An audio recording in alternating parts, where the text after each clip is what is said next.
Go on. Hi, I'm Bruce Moore, Chief Executive Housing 21. And I'm Pam Mastrantonio. I'm the Managing Director of Retirement Living. So Pam, you're leaving Housing 21. I am leaving.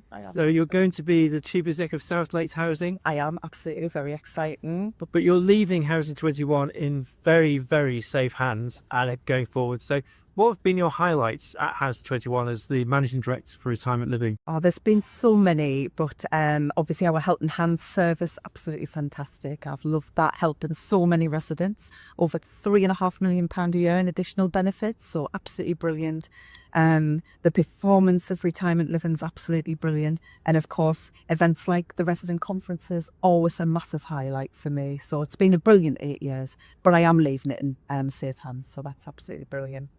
What about the future of Housing 21 then? So Housing 21's in good hands as well. I think we've just celebrated, obviously, last year our 60th anniversary, so 61 years this year.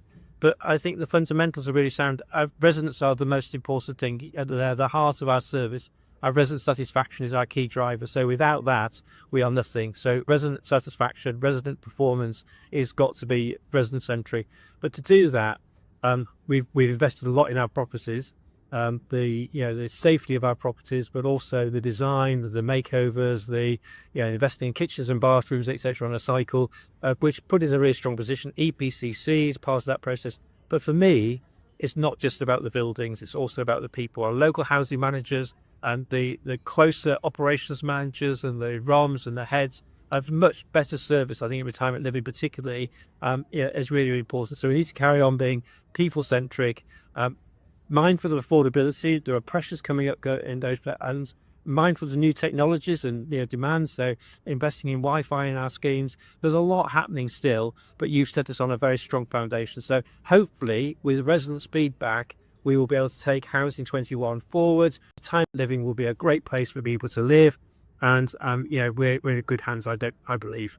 Definitely, absolutely. So this is obviously for the residents' conference on tour. Yeah. So all that's left to say is have a fantastic time at your conference. Yeah, and any feedback you can send to us, really greatly appreciated. So have a great conference. Thank you. Thank you. Bye.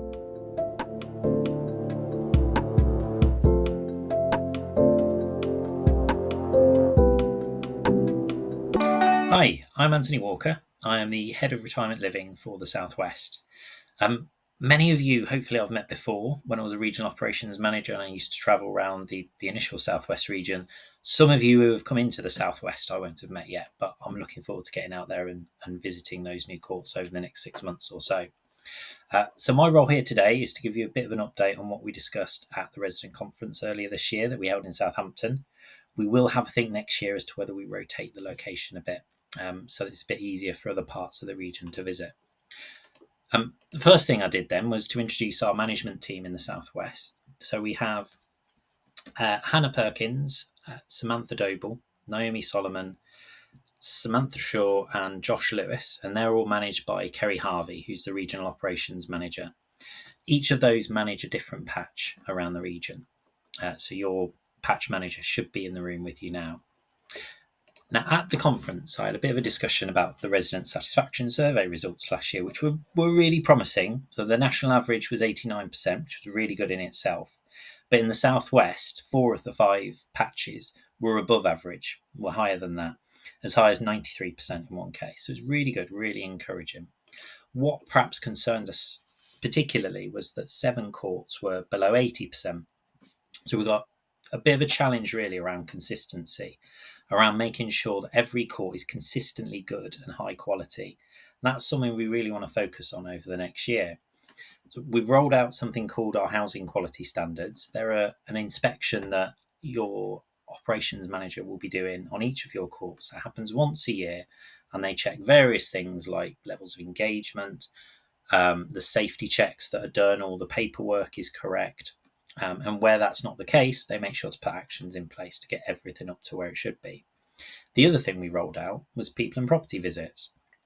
So they're where your local housing manager once a year will come and visit you in your property.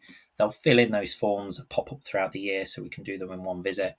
But what she'll also be able to do, or he'll also be able to, is to have a look at any repairs, any issues that concern you in your property. And that's us trying to be a bit more proactive in tackling things and not waiting for you to come to us, but for us to make sure that we're on top of it straight away. A brilliant thing last year we had was the Resident Satisfaction Fund. So we were able to spend nearly £250,000 across 44 courts, and we could spend that on things like patios. So at Fosbrook Court and St Audrey's Court, for example, they were able to put something in place so they could socialise in the summer. We were able to get lots and lots of benches. We got skips for residents to throw out all their rubbish. We were able to get things like gazebos as well. Made a real impact for residents. We're really pleased to see the results of a lot of that investment. We also had the 60th birthday celebrations last year for Housing 21 and British Legion, our initial founders. They went really well. Some fantastic scenes around the country of people having a real knees up. I managed to go out to one court where I think we had donkeys walking through the lounge. It was one of the most surreal experiences I think I've had. And finally, last year we did our first Southwest in Bloom. So I was going around various gardens, having a look, judging them. Come September, October time, we did a few celebration events, either myself or Aminda at the time. And there were brilliant scenes. We had some fantastic gardening cakes. We even had a live link of someone accepting their award. That went really well, and we're running it again this year with the hope to get some events done come September, October time. So hopefully that's useful. I hope to see you next year at the conference.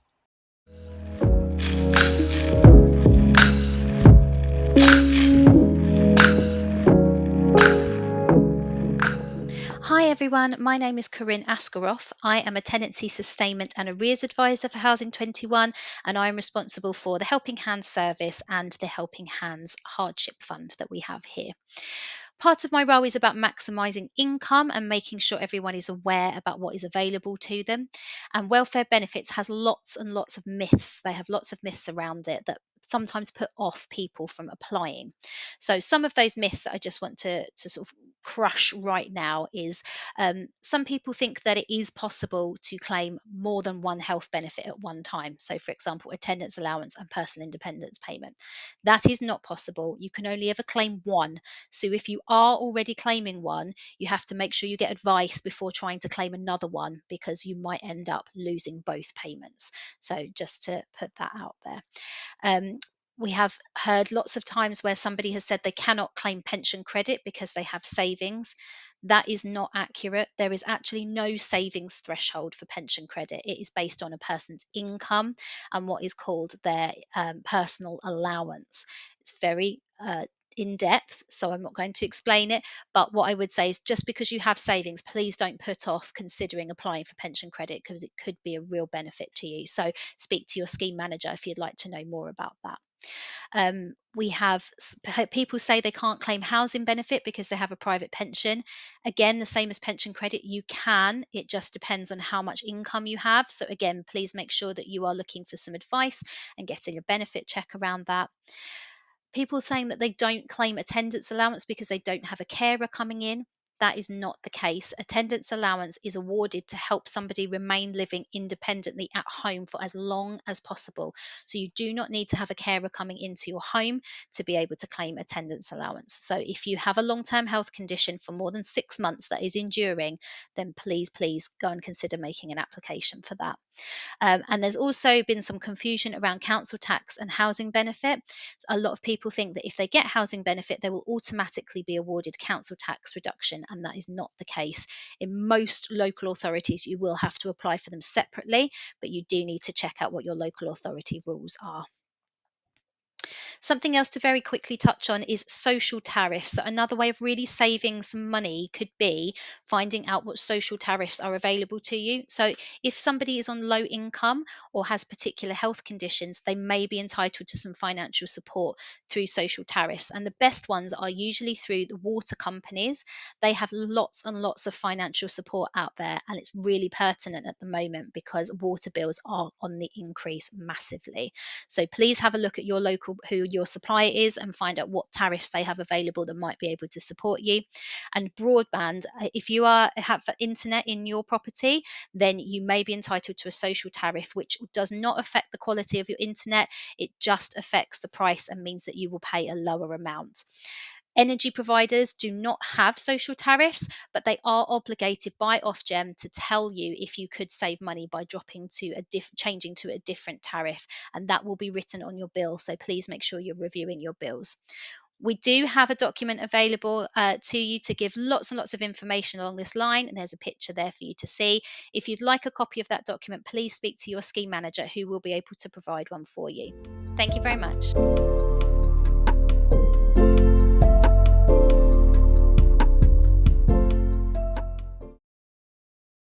I'm Antony Walker. I'm the Head of Retirement Living for the South West. But a lot of my colleagues know of me as a bit of a sustainability geek. I'm very interested in it, very passionate about it. I live in a part of the country where we're a little concerned about rising waters. We have our issues with flooding. And I'm very conscious that I've got two very young children, and I want to make sure that we leave the planet in as good a condition as I found it in the first place. And when you see scary graphs on TV about rising temperatures and things, I want to make sure that I've done everything I can to try and make a difference. So us at home, for example, this isn't something I'm just pushing at work. We've installed a heat pump ourselves, convincing my wife in the process, solar panels, and I've even been trying to make some little videos for colleagues, just encourage them to get into electric vehicles when they're travelling out for their resident meetings and the likes. Housing 21, our motto is do no harm in this regard. So we want to make sure that Housing 21 doesn't have an adverse impact on the environment. At the same time, we're very conscious that we don't want to be pushing up resident bills either. So that is always in our mind when we're thinking through these different trials and pilots. Now, we are testing out heat pumps. You'll have seen of them in the media. They do work well. Ignore some of the FUD that you'll have seen out there. We've tested some air source heat pumps down in Cornwall.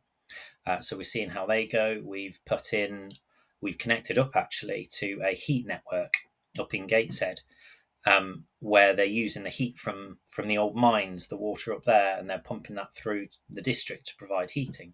Fantastic bit of technology. We're testing out something called electric wallpaper, which involves infrared technology. And we've also tested some biomass as well, so feeding in wood pellets and burning them as a way of providing heating.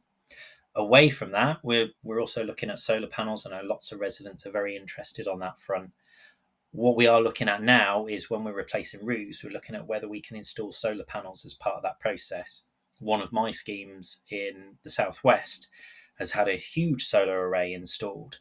And because they pay us for their individual electricity as well as their communal electric, they're seeing some really big savings on their bills, or will do, certainly. We've also installed some solar tiles onto one of our new build schemes, which not just really effective, but aesthetically look brilliant as well. Finally, on electric vehicles, because I know some residents are interested and would like to get one for themselves. We know this is a difficult situation because residents might not want to get a vehicle because there's no charger on site. We're not sure about installing chargers because there's no electric vehicles. Well, on some sites, we are installing it now and we are testing it and piloting it out across the country. So we're seeing how that goes and we're trying to match those installations to demand. A final note on kind of your role and how you could perhaps help us. Reducing energy consumption, of course, is a huge thing. One of the big things we can do is where we have communal gas boiler sites, we are seeing some schemes make agreements to turn off the heating during the summer. So perhaps for a period from May until September or something like that. It's something that can be communally agreed. What we are seeing is quite significant energy savings on that. It is saving residents money. So it's a really good thing to look at. And if that's something you think your court would benefit from, do have a chat with your ops manager. Anyway, thank you for your time. Hope to see you at the conferences next year.